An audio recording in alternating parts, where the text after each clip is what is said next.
नमस्कार दोस्तों, आप देख रहे हैं सनवाल एजुटेक यूट्यूब चैनल। दोस्तों बात करेंगे राजस्थान 10वीं बोर्ड परीक्षा 2025 का हिंदी का पेपर आ चुका है। दोस्तों 12 मार्च को एग्जाम होने वाले, फुल आंसर की आपको देखने के लिए मिलने वाले 100% सही अभी भी पेपर आया है। तो बात करते हैं हिंदी के पेपर के बारे में। जी हाँ दोस्तों, ये है आपके सामने राजस्थान का 10वीं क्लास का हिंदी का पेपर है। 3 घंटे 15 मिनट का एग्जाम होगा और मैक्सिमम मार्क्स 80 नंबर रहने वाले हैं। तो शुरुआत करते हैं खंड ए के अंदर। जो पहला क्वेश्चन है, मिट्टी सोना चांदी आदि है। तो पहले क्वेश्चन में ब ऑप्शन हो जाएगा, द्रव्यवाचक संज्ञा है। रसिया शब्द में प्रयुक्त प्रत्यय है। तो क्या आएगा इसमें? दूसरे क्वेश्चन में ब ऑप्शन क्या हो जाएगा? राइट आंसर हो जाएगा ईया। रवि प्लस ईस की सही संधि है। तो तीसरे क्वेश्चन में ए ऑप्शन क्या हो जाएगा? राइट आंसर हो जाएगा रवि से। नेक्स्ट आता है 4 नंबर क्वेश्चन, समास के कितने भेद होते हैं? तो 4 नंबर क्वेश्चन में ऑप्शन क्या हो जाएगा? राइट आंसर हो जाएगा। लेखक ने पुरानी सी रूढ़ियों, मान्यताओं और अंधविश्वासों को बताया है। तो 5 नंबर क्वेश्चन है, उसमें से ऑप्शन क्या हो जाएगा? राइट आंसर हो जाएगा।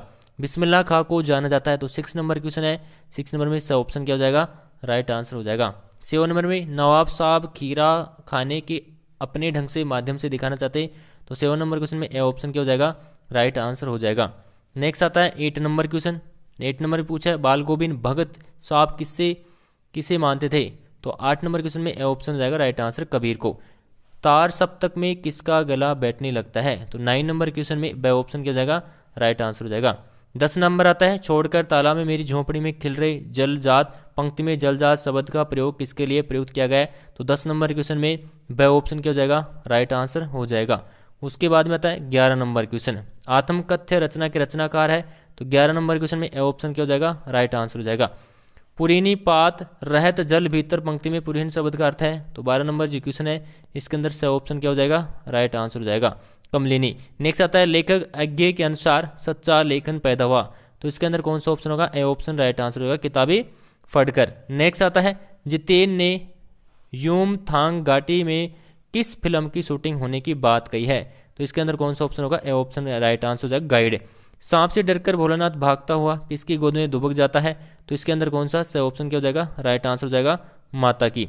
नेक्स्ट आता है 2 नंबर क्वेश्चन, जिसमें रिक्तिक स्थान यहाँ पे पूछे गए हैं। सर्वनाम के भेद होते हैं। तो कितने भेद होते हैं? 6 भेद होते हैं, 6 भेद होते हैं। जो सर्वनाम शब्द विशेषण की भांति किसी संज्ञा के पहले प्रयुक्त होकर संज्ञा की विशेषता बताते हैं, वह विशेषण कहते हैं। तो इसमें आएगा सार्वनामिक। तो क्या होगा इसका आंसर? सार्वनामिक। तीसरा आता है, जिन क्रिया विशेषण शब्दों में क्रिया से क्रिया के परिणाम का पता चलता है, उन्हें क्या कहते हैं? परिणामवाचक क्रिया विशेषण कहते हैं। इसमें आएगा परिमाणवाचक। नेक्स्ट आता है, इसमें आएगा उपसर्ग। उपसर्ग वी लघुतम शब्द होते हैं जो शब्द के पूर्व लगाए जाने वाले अर्थ को बदल देते हैं। इसमें आएगा उपसर्ग। उसके बाद में बात करते हैं 3 नंबर क्वेश्चन। 3 नंबर क्वेश्चन में आपको अपठित गद्यांश देखने के लिए मिल रहा है और उत्तर पुस्तिका में जो भी यहाँ पे प्रश्न दिएगा उनके उत्तर देना होगा। तो पहले आप गद्यांश को पढ़ लीजिए और इसमें जो भी क्वेश्चन रहेंगे उनके आंसर आपको बताए जाएगी। तो पहला क्वेश्चन, जैसे हम बात करें, प्रस्तुत गद्यांश का उचित शीर्षक क्या है? तो इसका आंसर हो जाएगा राष्ट्रभक्ति। वैसे आंसर आपको स्क्रीन पे भी दिखा दूंगा लास्ट में, राष्ट्रभक्ति इसका राइट आंसर हो जाएगा। नेक्स्ट आता है, वर्तमान में कैसे युवाओं की आवश्यकता होती है? तो इसमें लिखेंगे, वर्तमान में ऐसे नवयुवक की आवश्यकता है जो अपने त्याग में, अपनी शक्ति में विश्वास रखते हो, शारीरिक दृष्टि से मजबूत तथा निर्भय हो। राष्ट्र की सबसे बड़ी सेवा क्या है? वर्तमान जो भूख को, राष्ट्र की बड़ी सबसे ये सेवा है कि भूखों और पीड़िताओं की सेवा में स्वयं को अर्पित करना ही राष्ट्र की सबसे बड़ी सेवा है। नेक्स्ट आता है, विवेकानंद के उपदेश का ध्येय वाक्य है। तो 4 नंबर में आएगा, विवेकानंद के उपदेश का ध्येय वाक्य, उठो जागो तब तक रुको नहीं जब तक लक्ष्य प्राप्त न हो। नेक्स्ट आता है 5 नंबर क्वेश्चन, राष्ट्रभक्ति की भावना का आधार किसे माना गया है? तो 5 नंबर क्वेश्चन है, उसमें आएगा राष्ट्रभक्ति की भावना का आधार प्रेम और विवेक को माना गया है। नेक्स्ट आता है, आस्तिक शब्द का विपरीतार्थक शब्द गद्यांश में छांट कर लिखना होगा। तो इसका आंसर हो जाएगा, आस्तिक शब्द का विपरीतार्थक शब्द नास्तिक है। ठीक है, तो इसका क्या हो जाएगा दोस्तों? आस्तिक का मतलब हो जाएगा नास्तिक। वैसे स्क्रीन पे भी ये सारे जितने भी क्वेश्चन उनके आंसर आपको दिखा दूंगा ताकि आप पूरी आसानी से पढ़ सकते हैं। इसमें आपको देखने के लिए मिल रहा है 4 नंबर में, अपठित पद्यांश को पढ़कर नीचे दिए गए जो भी प्रश्न उत्तर रहेंगे सभी के उत्तर आपको लिखना होगा। तो पहले आप इस पद्यांश को पढ़ लीजिए और इसका जो भी क्वेश्चन है उनके आंसर की हम बात करेंगे। जैसे हम बात करें, पहला क्वेश्चन, प्रस्तुत पद्यांश का उचित शीर्षक क्या है? मानव की सामर्थ्य। दूसरा पूछा है, आदमी के मन में कौन नहीं टिक सकता है? इसमें लिख सकते हैं, आदमी के रास्ते में कोई भी विघ्न बाधा नहीं टिक सकती है। पत्थर कब पानी बन जाता है? मानव जब ताकत लगाता है तो पत्थर भी पानी बन जाता है, और अर्थात मानव अपनी सामर्थ्य से पत्थर जैसी कठोर वस्तु को पानी बना सकता है। रोशनी किससे नहीं मिलती है? जो दीपक नहीं जलाता है वह व्यक्ति रोशनी नहीं पाता। नेक्स्ट आता है पर्वत के पांव कब उखड़ जाते हैं? तो जब मानव उद्यम करने के लिए ताल ठोकता है और पर्वत के भी पांव उखड़ जाते हैं। नेक्स्ट आता है मेहंदी के बीच में क्या छिपा है? मेहंदी के बीच में लाली छिपी हुई है। ठीक है, सभी क्वेश्चनों के आंसर की आपको स्क्रीन पे बताऊंगा। तो बात कर लेते हैं एक बार यहाँ पे खंड ब आने से पहले खंड ए के अंदर स्क्रीन के ऊपर भी आंसर की के बारे में देख लेते हैं। जी हाँ दोस्तों, ये तो हो चुका आपका पहला नंबर क्वेश्चन है, उसका पूरे कंप्लीट। ये दूसरे का फर्स्ट सेकंड थर्ड फोर्थ हो गया, ये तीसरे क्वेश्चन का फर्स्ट होगा, ये सेकंड हो गया, उसके बाद तीसरे का ये दूसरा है, दूसरे के बाद चौथा है, पांचवा है, छठा है, उसके बाद 4 नंबर का फर्स्ट होगा, सेकंड थर्ड और इधर होगा फोर्थ, फिर 5 आ गया। फिर 5 आने के बाद में इधर आपको जो सेकंड यानी कि 6 भी देखने के लिए मिलने वाला है। ये आपके सामने जो ऊपर ऊपर दे रखा है ये 6 वाला है। उसके बाद में बात करते हैं खंड ब के बारे में। खंड ब की बात करते हैं, लघुदान प्रश्न दे रखे 40 शब्दों में आप उत्तर लिखेंगे। जैसे 5 नंबर क्वेश्चन पूछा, नेताजी का चश्मा काने में वर्णित कस्बे का अपने शब्दों में संक्षिप्त में परिचय देना होगा। आंसर की आपको स्क्रीन बताऊंगा। लखनवी अंदाज व्यंग्य में लेखक ने किस वर्ग का कटाक्ष किया गया है? 7 नंबर में पूछा गोपियों द्वारा उद्धव को भाग्यवान कहने में क्या व्यर्थ है? 8 नंबर में आता है आत्मकथ्य कविता में कवि प्रसाद के ने महान कवि की विनम्रता को किस प्रकार व्यक्त किया गया है? 9 नंबर में आता है माता का आंचल पाठ में बच्चे बारात का जुलूस से किस प्रकार निकालते हैं? 10 क्वेश्चन में आता है गंगटोक शहर को देखकर लेखक की क्या अनुभूति हुई? आंखें भर आना मुहावरे का अर्थ और वाक्य में प्रयोग बताएंगे। तो खंड ब के अंदर जो भी जितने भी क्वेश्चन दे रहे हैं उनके आंसर के बारे में देखते हैं। यह है दोस्तों आपके सामने जो खंड ब है, इसके अंदर जो 5 नंबर का जो क्वेश्चन है ना उसका आंसर है। तो 5 नंबर क्वेश्चन के आंसर के आप नोट कर सकते हैं। 5 के बाद में आता है 6 नंबर क्वेश्चन। 6 नंबर का आंसर ये रहा, इसको भी आप नोट कर सकते हैं।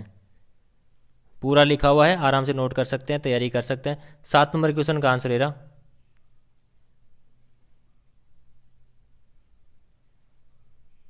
7 नंबर के बाद में मिलेगा आपको 8 नंबर क्वेश्चन। ये है 8 नंबर क्वेश्चन।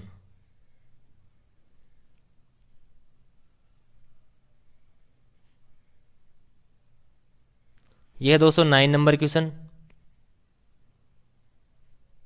और 9 के बाद में 10 नंबर क्वेश्चन।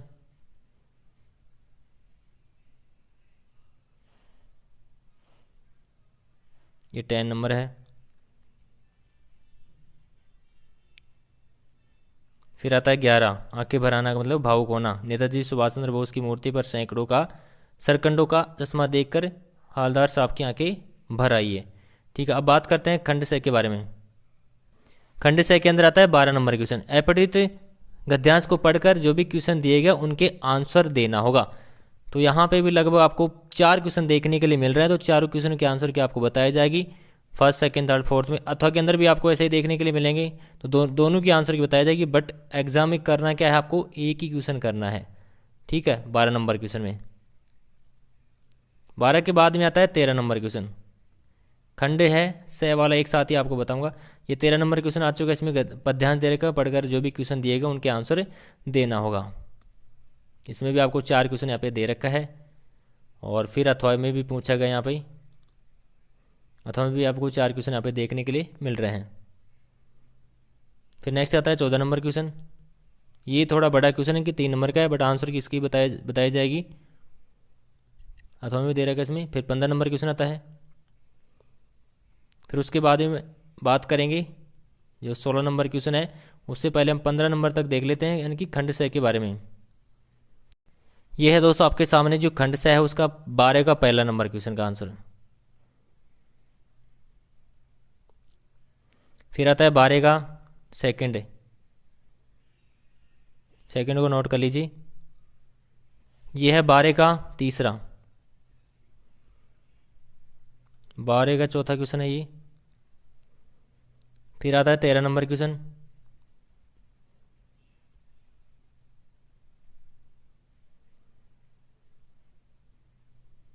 तेरह का सेकंड है ये।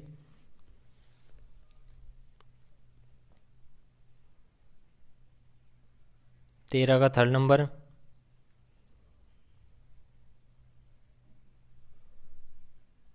तेरह का 4 नंबर। और फिर आता है 14 नंबर क्वेश्चन।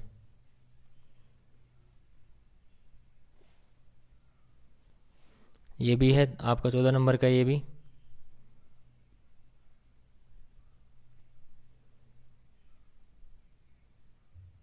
फिर आता है 15 नंबर क्वेश्चन।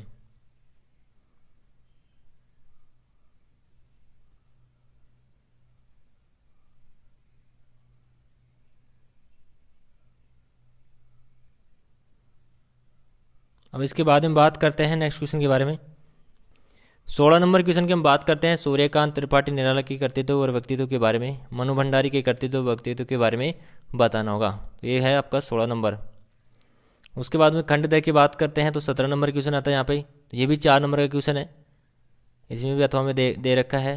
17 के बाद में आता है 18 नंबर क्वेश्चन। इसमें आपको 3 शब्दों में एक विषय पर निबंध लिखना होगा, किसी में भी आप लिख सकते हैं। प्रस्तावना, भारत में ऋतु ही, ऋतुराज कहलाने कारण, प्राकृतिक वातावरण, उपसार, इस प्रकार आपको पॉइंट भी इसमें दे रखे हैं।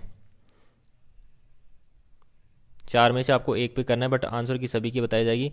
फिर आता है 19 नंबर क्वेश्चन में 4, ये भी 4 नंबर का क्वेश्चन है, 19 नंबर क्वेश्चन भी। फिर आता है 20 नंबर क्वेश्चन, ये भी 4 नंबर का है।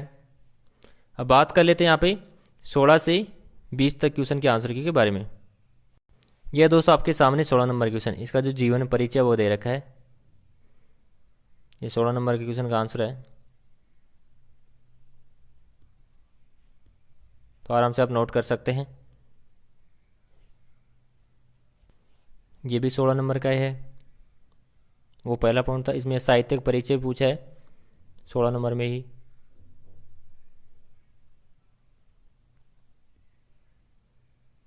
फिर आती है रचनाएं, तो रचनाएं के बारे में भी इसमें पूछा है, रचना भी लिख सकते हैं कि किसकी किसकी रचना है। उसके बाद 17 नंबर क्वेश्चन आता है।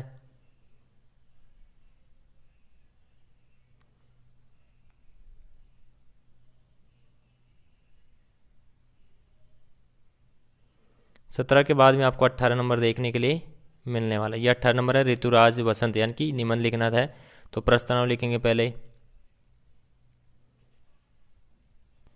ये भी इसका ही है। फिर दूसरा पॉइंट आता है भारत में ऋतु। ये भारत में ऋतु के बाद में तीसरा पॉइंट आपको देखने के लिए मिलेगा ऋतुराज कहलाने का कारण। तो ये पूरा कंप्लीट है, नोट कर सकते हैं आप, फटाफट से नोट कर लीजिए। इसमें कुछ श्लोक भी दे रखा है, वो भी आप लिख सकते हैं हिंदी में।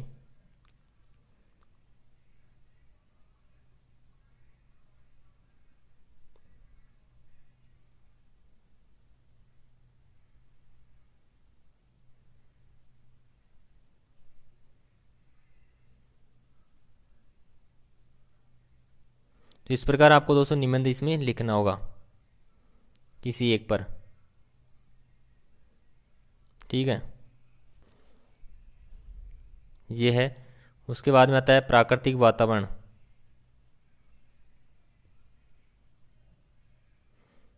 फिर आता है उपसंहार। फिर 19 नंबर की हम बात करेंगे।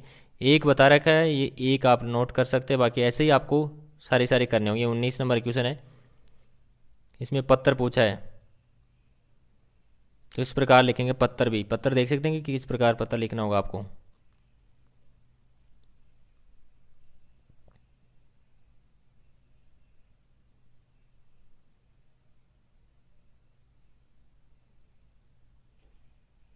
और भी आगे ये भी इसमें है, ये पूरा का पूरा।